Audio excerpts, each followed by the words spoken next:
Bayangin, lo lagi scroll TikTok, tiba-tiba lihat influencer pamer barang baru. Tanpa sadar, lo udah klik link, transfer uang, dan nunggu paket. Tapi, kenapa rasanya kosong? Kenapa kita selalu merasa takut ketinggalan? Inilah fenomena FOMO belanja online yang bikin tabungan sekarat. FOMO atau Fear of Missing Out bukan cuma soal takut ketinggalan tren. Ini adalah perasaan cemas yang muncul karena kita merasa orang lain punya pengalaman lebih seru, lebih bahagia, atau lebih sukses. Di era digital, FOMO makin parah karena kita terus-terusan lihat kehidupan orang lain yang tampak sempurna di media sosial. Akibatnya, Gen Z jadi korban utama impulsive buying, belanja online tanpa mikir panjang.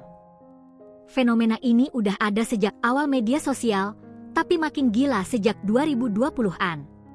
Pandemi bikin orang lebih sering online, dan e-commerce kayak Shopee, Tokopedia, TikTok Shop makin agresif. Flash sale, diskon gila-gilaan, dan fitur live shopping bikin kita susah nahan diri. Sekarang, banyak Gen Z yang punya banyak barang tapi kantong bolong. Secara psikologis, FOMO dipicu oleh kebutuhan akan validasi sosial. Kita beli barang bukan karena butuh, tapi karena takut dikucilkan. Media sosial memperkuat ini dengan algoritma yang nampilin konten belanja terus-menerus. Belum lagi, budaya konsumtif yang udah jadi gaya hidup. Pendidikan keuangan? Minim banget. Banyak yang gak diajarin cara ngatur duit dari kecil. Menurut riset, FOMO emosional, afektif, lebih dominan daripada rasional, kognitif, dalam impulse buying. Artinya, kita belanja karena perasaan, bukan logika. Gen Z rentan karena mereka tumbuh dengan smartphone di tangan. Setiap notifikasi diskon bisa bikin otak melepaskan dopamin, hormon kesenangan, yang bikin kita terus pengen belanja. Gak cuma itu, FOMO juga berdampak pada kesehatan mental. Perasaan cemas, stres, dan depresi bisa muncul setelah belanja impulsif. Apalagi kalau barang yang dibeli gak sesuai ekspektasi. Siklus belanja rasa bersalah belanja lagi jadi lingkaran setan. Banyak yang akhirnya terjerat pinjaman online cuma buat nutup gaya hidup. Banyak yang ngira FOMO cuma masalah self-control lemah. Padahal, ini adalah fenomena sosial yang kompleks. Algoritma media sosial sengaja dirancang buat bikin kita adiksi.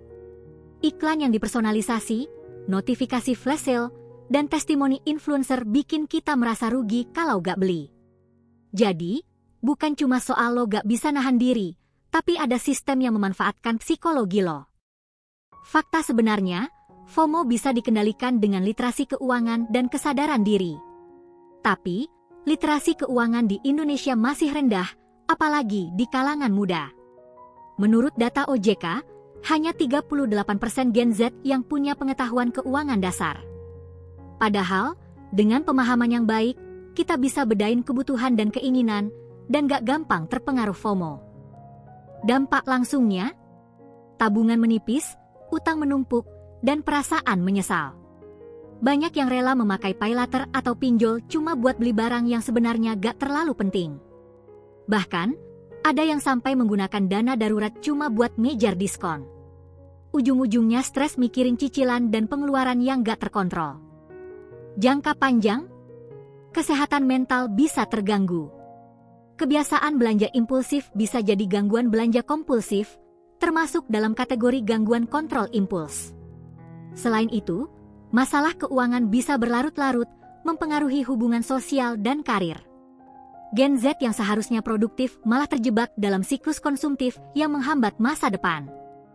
Yang jarang dibahas, FOMO belanja online juga didorong oleh kebutuhan akan identitas. Di era digital, apa yang kita beli sering dianggap mencerminkan siapa kita. Makanya, beli barang branded atau viral bisa ningkatin status sosial.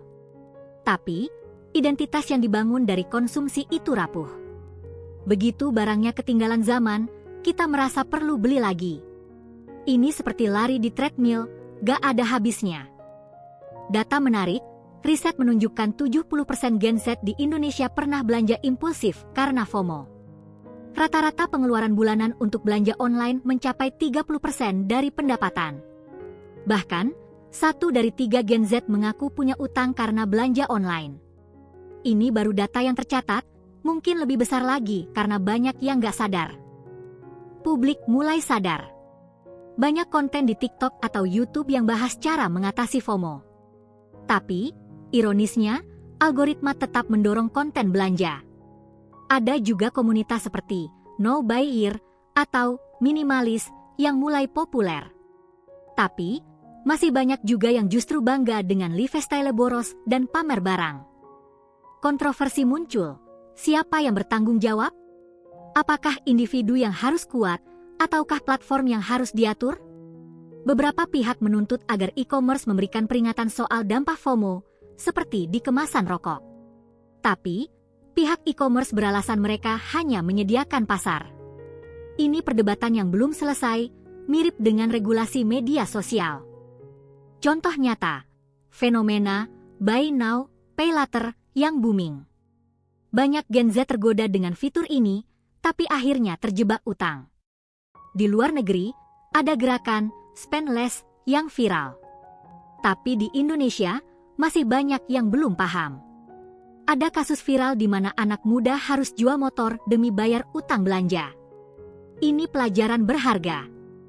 Twistnya, riset terbaru menunjukkan bahwa FOMO bukan cuma bikin kita boros, tapi juga bisa memicu kecanduan judi online loh. Kok bisa? Karena mekanisme otak yang sama, ketidakpastian dan reward instan. Belanja online dengan flash sale dan kejutan, diskon memicu dopamin yang sama seperti mesin slot. Ini bikin kita terus nge-scroll dan ngeklik, mirip dengan perilaku adiktif. Gila, kan? Jadi, FOMO belanja online bukan cuma soal lemah iman. Ini adalah fenomena kompleks yang melibatkan psikologi, teknologi, dan budaya. Tapi kabar baiknya, kita bisa sadar dan mengubah kebiasaan. Mulai dari ngepo sebelum beli, bikin anggaran, dan cari kebahagiaan yang gak harus lewat barang. Literasi keuangan adalah kunci. Ingat, lo berharga lebih dari sekadar barang yang lo punya. Gimana pengalaman lo? Pernah ngerasa FOMO belanja online? Share di komen dong. Jangan lupa share video ini ke teman-teman yang suka belanja impulsif. Subscribe juga biar gak ketinggalan konten seru lainnya. Sampai jumpa.